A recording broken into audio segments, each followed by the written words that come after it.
Salut à tous, bienvenue sur Direct Snap, j'espère que tout le monde va bien aujourd'hui. On se retrouve pour une nouvelle vidéo avec Cécile.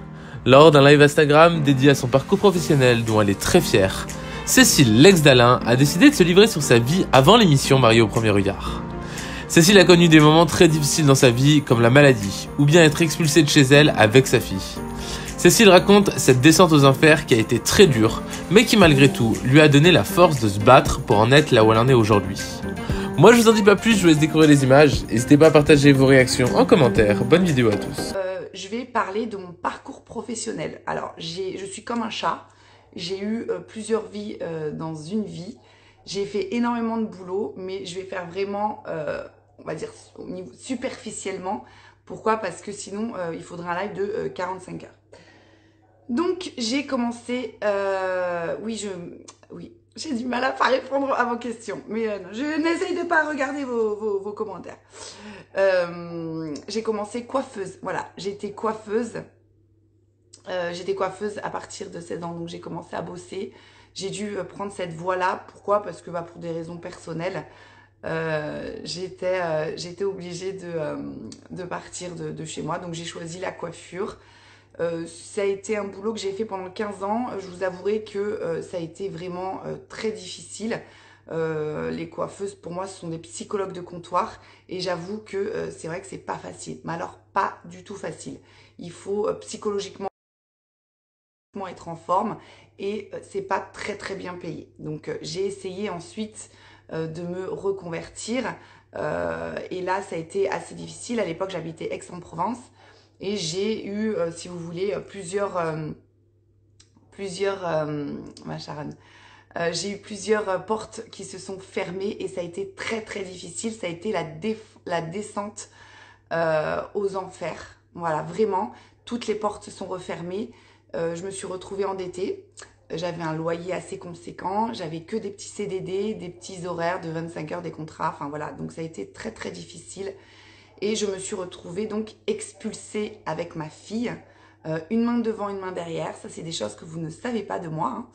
Dans le reportage, enfin dans l'émission Mariée au premier regard, on n'en a pas parlé. Mais voilà, on a vécu des choses assez difficiles avec Anissa.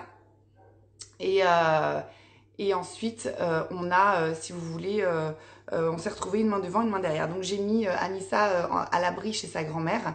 Et j'ai eu l'opportunité... j'ai eu l'opportunité de travailler en Suisse juste pour une saison. Voilà. Quelqu'un m'a dit, écoute Cécile, si tu veux, viens travailler 2-3 mois pour te remettre à flot.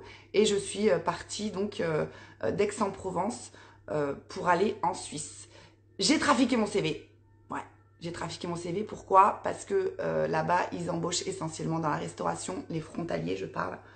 J'avoue, hein, j'assume, hein. C'était soit ça, soit on crevait avec ma fille, hein, vraiment. Donc j'ai trafiqué mon CV, je me suis inventé que j'allais travailler un peu à gauche, à droite.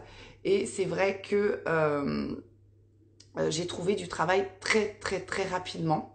Et de là, j'ai été embauchée donc dans les plus beaux palaces de Genève. Et j'ai eu en fait la chance de tomber sur un patron juste exceptionnel. Donc, j'ai été serveuse. Mon premier mois, je me rappellerai toujours, sur mon compte, il y a eu d'un coup 4 000 €. Voilà, 4 000 €. Et là, ça a été vraiment une révélation. Je me suis dit, je peux pas retourner en France. Vraiment, je peux pas retourner en France. Alors, c'est très, très difficile, hein, la Suisse, hein, au niveau des conditions de travail. On ne fait pas des 35 heures, on fait du 70 heures. On est un peu, voilà, on est des frontaliers, donc c'est vrai qu'on n'a pas non plus trop de mots à dire. Et voilà, en France, on gagne 2000 balles à peu près pour être serveuse et encore. En Suisse, c'est à peu près 4 000 €. Donc vraiment, je me suis démenée et je suis sortie de ma zone de confort. Et ensuite, j'ai fait plusieurs jobs hein, pendant 4 ans sur Genève. Et j'ai à un moment donné eu la chance de pouvoir aller travailler en tant que commerciale en Tunisie. Donc j'ai tout quitté Genève et j'ai eu l'opportunité de travailler dans le tourisme médical. Je suis beaucoup aussi j'ai beaucoup de l'empathie. Je faisais le lien entre les clientes et le chirurgien. pouvoir enlever les défauts d'une personne, la rendre belle, la rendre mieux dans sa peau. C'était un job juste sublime. J'ai dû partir de la Tunisie. Pourquoi? Parce que ma fille ne s'est pas adaptée, n'est-ce pas? Et je suis repartie en bateau avec mes 2 chiens, un chat que j'avais adopté en Tunisie, que j'avais trouvé sur le bord d'autoroute. D'ailleurs, petite parenthèse, je lui ai fait les papiers. Et puis le chat, depuis que je suis rentrée en France, voilà, il ne me calcule plus. Voilà. Au début, il s'appelait Couscous et je l'avais rebaptisé Philippe pour son intégration. Et en fait, je me suis retrouvée en fait qu'il ne me calcule plus depuis que je suis rentrée en France. Donc ça fait 3 ans que je suis en France. Ça c'est vraiment le côté vraiment, c'est vraiment global, hein, parce que j'ai fait pas mal de choses. Et je suis tombée gravement malade. C'était ça en 2018-2019. Je suis tombée gravement malade parce que j'ai eu toutes ces expériences, ces épreuves m'ont fragilisée, m'ont rendue forte, mais aussi m'ont fragilisée. Et donc j'ai dû être alitée. Moi je suis quelqu'un de très active. Et j'ai dû être alitée. Vous savez, quand vous êtes alité, que vous avez que ça a fait en fait, c'est de gamberger et de penser à votre vie.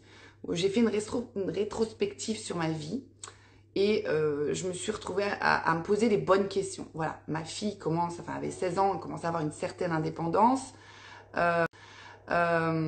Ensuite, oui, j'adore la Tunisie. Oui, je suis fan de la Tunisie. J'ai eu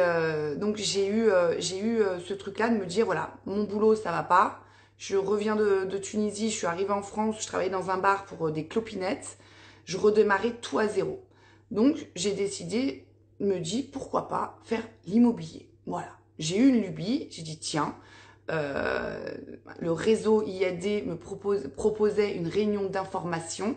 J'ai donc assisté à cette réunion. Malade et en même temps je me suis inscrite, j'ai vu le casting pour Mariée au premier regard. Donc je pense que ça a été un tournant de ma vie, mais juste superbe, et j'ai vraiment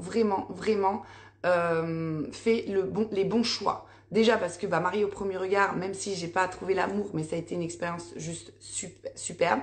Et l'immobilier pour moi ça a été une révélation.